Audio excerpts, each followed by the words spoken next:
Alam nyo, tatapatin ko kayo. Pinaglaban ko tong love team na to eh. Ang unit team.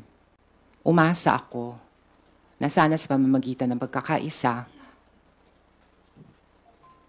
may susulong natin ang ating bansa. Kasi nakakapagod na rin ibang-ibang administrasyon, laging antagonistic towards the previous administration, or vice versa.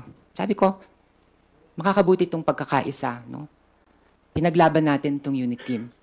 Pero katulad ng isang relasyon, hindi lang naman pwedeng isang bahagi ang nag-e-effort. Nakita ko naman, may effort kay Pangulong Marcos to incorporate and to involve VP Sara. She was given so many prerogatives, even beyond her position as Vice President, in recognition of her position, out of respect for her position. Pero anong sinukli?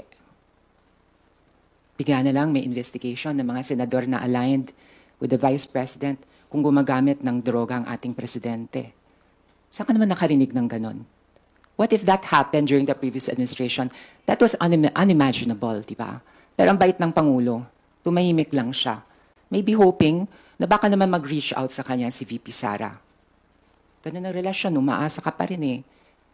Tapos, the next thing I know, napagmas na naman natin, she was already making declarations na gusto daw niyang pilipitin yung leeg ng Pangulo. Dahil hindi daw nagbigay ng relo doon sa isang graduation. Bakit? Trabaho ba ng presidente mamigay na relo? What if regalo ng misis niya yun? Lagot siya pag pinamigay niya yun. Diba? Napakababaw na dahilan. Tapos, humantong na sa puntong pati buhay ng Pangulo. Pinagbabantaan. Pati ng kanyang asawa. Pati ni Speaker Martin. I mean, tapos ngayon nagda-demand ka. But you're not willing to give what you're demanding. And now you're saying ikaw ang iniwan. At sinasabi mo ikaw ang na-scam. Parang may mali naman yata doon sa declaration na yon. There's something inaccurate about it.